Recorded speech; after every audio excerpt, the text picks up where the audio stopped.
Video को click किया है तो पूरा देख के जाएं। क्यों? क्योंकि इस वीडियो में पूरे 12 नंबर हैं। कल यूपी बोर्ड क्लास 10th का गणित का पेपर है, तो उसके लिए 12 नंबर रामबाण औषधि का काम करने वाले हैं। तो आप सभी का स्वागत है आपके अपने प्यारे YouTube channel goal with board exam. अभी तक आपने ये चैनल सब्सक्राइब नहीं किया तो जल्दी से चैनल को सब्सक्राइब कर लीजिए। क्यों? क्योंकि सबसे पहले इस चैनल पर आपको पेपर का सॉल्यूशन कराया जाता है और महत्वपूर्ण सभी सब्जेक्ट की तैयारी कराई जाती है। तो जल्दी से सब्सक्राइब करो, शेयर करो इस चैनल को और लाइक करो जल्दी से। तो 12 नंबर का हम कंटेंट अब इस वीडियो में देखने जा रहे हैं बहुत ही कम समय में। तो पहला तो प्रश्न पूछा जाता है कि समांतर माध्य ज्ञात करो। तो इस तरह से प्रश्न दिया जाएगा, वर्ग अंतराल और बारंबारता। तो समांतर माध्य ज्ञात करेंगे कैसे? तो सॉल्यूशन का लिखेंगे, ऐसे सॉल्व लिखेंगे और प्यारे बच्चों 4 टेबल बना लेंगे, मतलब 4 लाइन कर लेंगे। एक में वर्ग अंतराल, दूसरे में बारंबारता जिसे एफ बोलते हैं, तीसरे में एक्स और चौथे में सिग्मा एफ एक्स। इतना करने के बाद जो वर्ग अंतराल है उसको सेम उतार देंगे, बारंबारता नंबर 2 पर है उसे भी उतार देंगे। इतना उतारने के बाद प्यारे बच्चों फिर हमें x और सिग्मा एफ एक्स निकालनी। कैसे निकालेंगे? तो x जो निकालेंगे, जो वर्ग अंतराल दिया गया ना, इन दोनों को जोड़ लेंगे। तो 2 और 4 जोड़ो 6 और जोड़ करके 2 से भाग देंगे। तो 6 में 2 से भाग देंगे तो 3 आ जाएगा। ठीक है। ऐसे ही दूसरे वाले में अभी 4 और 6 जोड़ो 10, 10 में 2 का भाग दो तो 5 आ जाएंगे। ऐसे ही 6 और 8 जोड़ो कितने? 14, 2 का भाग दो 7 आ जाएगा। ऐसे ही 8 और 10 जोड़ो कितने? 18, 2 का भाग दो 9 आ जाएंगे। ऐसे ही 10 और 12 जोड़ो कितने? 22, 2 का भाग दो 11 हो जाएंगे। ऐसे करके आप एक्स निकाल लोगे। एक्स निकाल लिया, अब आपको सिग्मा एफ एक्स निकालना है। यानी सिग्मा एफ एक्स का मतलब होता है यहाँ पे 12 मात्रा का मतलब एफ, इन दोनों का गुणा करना है तुम्हें। तो 3 गुणा 2 कितना हो गया? 6 बराबर लिख देंगे। 4 गुणा 5 बराबर 20 लिख देंगे। 7 गुणा 7 बराबर 49। 3 गुणा 9 बराबर 27। 4 गुणा 11 बराबर 44। इसके बाद प्यारे बच्चों आपको बारंबारता को जोड़ लेना है। जो बारंबारता दी जाए इसे जोड़ देंगे तो एफ बराबर लिख देंगे, यहाँ पर 20 आ जाएगा जोड़ के। जोड़ेंगे तो 2 और 4 6, 6 और 7 13, 13 और 3 16 और 16 और 4 20। ठीक। ऐसे ही फिर इधर सिग्मा एफ एक्स को जोड़ेंगे, यहाँ जोड़ेंगे तो यहाँ 6, 20, 49, 27 और 44 जोड़ेंगे तो सिग्मा एफ एक्स बराबर हो जाएगा 146। इतना ऐसे लिख देना बॉक्स बना के अच्छी तरीके से। फिर प्यारे बच्चों समांतर माध्य का फॉर्मूला लगाएंगे। तो समांतर माध्य का जो प्रत्यक्ष फॉर्मूला है, प्रत्यक्ष श्रेणी का फॉर्मूला होता है सिग्मा एफ एक्स बट्टे एफ। सिग्मा एफ एक्स बट्टे एफ। तो सिग्मा एफ एक्स की वैल्यू कितनी? 146, तो ऊपर लिख देंगे। और एफ की वैल्यू कितनी? 20, तो 20 नीचे लिख देंगे।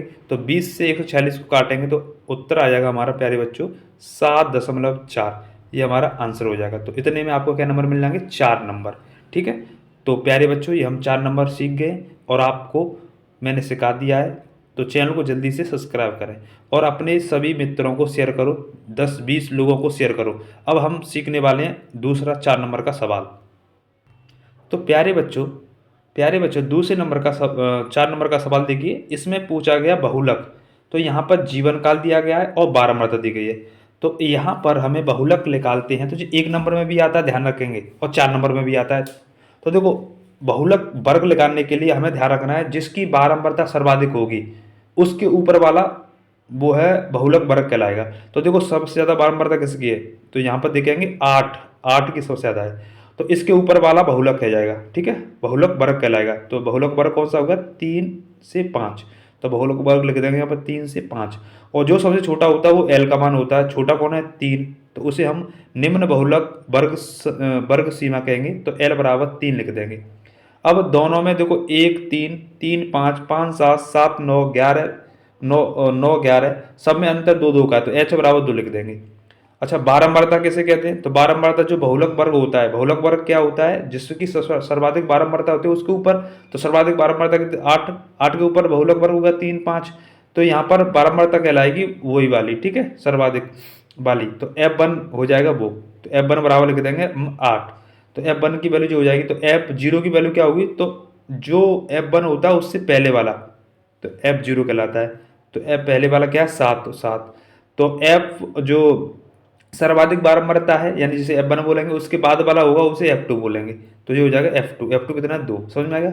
तो आप लोगों को ऐसे लिखना है। लिखने के बाद आपको फिर फॉर्मूला आना चाहिए। बहुलक का फॉर्मूला होता है प्यारे बच्चों ऐसे, ये लिखा हुआ है, यहाँ मैं पढ़ दे रहा हूँ क्या होता है। तो बहुलक बराबर होता है L प्लस ब्रैकेट में F1 माइनस F0 बट्टे 2F1 minus F0 minus F2 गुणा H। इस तरह से फॉर्मूला है, आपको याद करना होगा। आप लोग याद नहीं करोगे तो सवाल नहीं कर पाओगे, सीधी बात। इसके बाद फिर यहाँ वैल्यू रख देंगे। L की वैल्यू कितनी है, यहाँ पर 3 है तो यहाँ 3 रख देंगे, प्लस ब्रैकेट में F1 का मान कितना है 8 तो 8, F0 का मान कितना है 7 तो 7 बट्टे 2 गुणा F1 8 माइनस 7 माइनस 2 गुणा 2। ठीक, ऐसे इसको फिर सॉल्व करेंगे। 8 में से 7 जाएगा तो 1 बचेगा, नीचे 8 दूनी 16, 7 दूनी 7 और 2 9, ठीक, और गुणा 2। फिर आगे ऐसे बढ़ेंगे तो यहाँ 3, तो ऊपर जो हो जाएगा 2 और नीचे 16 में तो 9 जाएंगे तो 7, ठीक है। और 7 से फिर हम यहाँ के 7 या 21 और 2 जोड़ लेंगे 23, 23 बट्टे 7 हो जाएगा, और फिर इसका भाग देंगे तो 3.286 हमारा आंसर आ जाएगा। ये हमारा बहुलक कहलाएगा, ठीक है। तो मैंने आपको ये 4 नंबर का दूसरा सवाल बता दिया, यानी 8 नंबर आपको मैंने बता दिए जो आपके कल पेपर में पूछे जाने हैं। तो अभी तक आपने चैनल को सब्सक्राइब नहीं किया तो अब तो कर दो कम से कम, और शेयर कर दो, लाइक करो सभी को। आपके लिए कितनी मेहनत की जा रही है नहीं का तो आप समझो। अब चलते हैं चौथा मतलब तीसरा प्रश्न जो 4 नंबर में आता है। तो प्यारे बच्चों, तीसरा प्रश्न इस तरह से आता है, यहाँ पर पूछा जाता है कि माध्यिका या माध्यक ज्ञात करो। तो यहाँ वर्ग अंतराल दिया गया है और बारंबारता। तो फिर हम लिखेंगे सॉल्व इस तरह से, और हम 1 2 3 खाने बनाएंगे।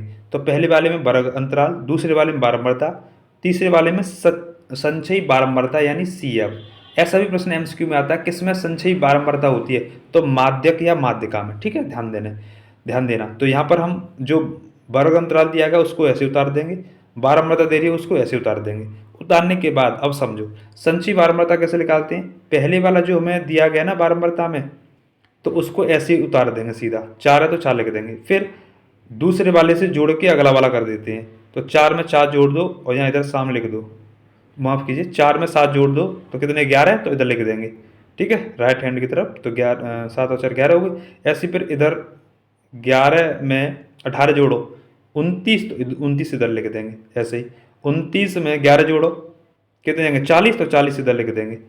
40 में 6 जोड़ो कितने 46, 46 में 5 जोड़ो कितने 51। तो इस तरह से लिख देते हैं हम, और इस तरह से हमें संचयी बारंबारता आ जाती है, ठीक है। अब ये सीख गए तुम संचयी बारंबारता। अब आपको क्या करना है, बारंबारता का टोटल करना है। तो इस बारंबारता का पूरा टोटल करेंगे तो 51 आएगा, ठीक है। और इसमें संचयी बारंबारता में लास्ट में 51 और इसका टोटल 51 दोनों बराबर होना चाहिए, तो सही है। तो यहाँ भी टोटल 51 आ रहा है, यहाँ भी 51 आ रहा है, तो सही है। तो ये हमारा n का मान हो जाएगा। किसका मान हो जाएगा, n का। तो यहाँ n बराबर लिख देंगे, फिर n बट्टे 2, 2 से भाग दे देंगे तो आ जाएगा 26.6। क्योंकि n से हम n में 2 से भाग इसलिए देते हैं जिससे हमें पता लग पाए कि जो है माध्यक वर्ग क्या हुआ। तो 26.5 आ गया। अब हमें देखना है कि 26.5 संचयी बारंबारता में कहाँ आएगा, तो 11 के बाद में आएगा, 11 के बाद यानी 29 वाले में आएगा। तो ये यानी 145 से लेके 150 ये कहलाएगा माध्यक वर्ग। तो ऐसे निकालते हैं माध्यक वर्ग, यानी प्रेक्षण का अंतराल, प्रेक्षण का अंतराल यानी माध्यक वर्ग जो होगा लिखेंगे 145 से 150। L का मान छोटा होगा इसमें, तो L बराबर 145। अब H बराबर अंतर सब में देखो 145 से 150, 150 से 155, 155 से 160, 160 से 165, सब में 5 का अंतर है, तो H बराबर 5 लिख देंगे। और लिखने के बाद फिर प्यारे बच्चों यहाँ पर बारंबारता देखेंगे। बारंबारता क्या हो जाएगी, जो वर्ग अंतराल होगा ना उसके सामने वाली बारंबारता होगी। तो यहाँ पर F बराबर लिख देंगे, F बराबर 18। और फिर जो संचयी बारंबारता यानी CF क्या होगी, तो इससे पहले वाली, इससे पहले वाली यानी पहली वाली यानी 11 हो जाएगी, ठीक है। क्या हो जाएगी 11। अब क्या है, इतना करने के बाद आपको फिर क्या करना है प्यारे बच्चों, फिर यहाँ फॉर्मूला लिखना है। इतना आपने लिख लिया सारी चीज़ें। अब इसके बाद आपको फॉर्मूला लिखना है। फॉर्मूला होता है माध्यक या माध्यिका बराबर L ब्रैकेट में L प्लस ब्रैकेट में n बट्टे 2 माइनस CF बट्टे F गुणा H। अब वैल्यू रख दो। L का मान कितना है, L का मान हमने लिया 145 और n बट्टे 2 का मान 25.5, CF का मान 11 है तो यहाँ 11 रख दिया, F का मान 18 तो 18 गुणा में 5 H का मान, ठीक है। अब क्या किया हमने यहाँ पर सीधे ऐसे उतार दिया इसको, तो 25 और में से 11 घटा देंगे तो जो भी आएगा उसका 5 से गुणा कर देंगे तो यहाँ पर आ जाएगा 72.8 बट्टे 18, और 18 का भाग 72.8 में देंगे तो 4.03 आएगा। फिर जोड़ेंगे, इसमें जोड़ेंगे तो प्यारे बच्चों यहाँ पर हमारा आंसर आ जाएगा 145 में 4.03 जोड़ेंगे तो उत्तर आ जाएगा हमारा 149.03। तो ये हमारा माध्यक कहलाएगा। तो ये मैंने आपको 12 नंबर का बता दिया कल के पेपर के लिए। आपको वीडियो कैसा लगा कमेंट करके बताएं। अभी तक चैनल को सब्सक्राइब नहीं किया तो चैनल को सब्सक्राइब जरूर कर लें, और एक बार और इसको देख लें वीडियो को पूरा, जिससे आप पूरे 12 नंबर कल के पेपर में छाप के आएँ। तो मिलते हैं नेक्स्ट वीडियो में। धन्यवाद। जय हिंद, जय भारत, वंदे मातरम, जय जय जय सीताराम।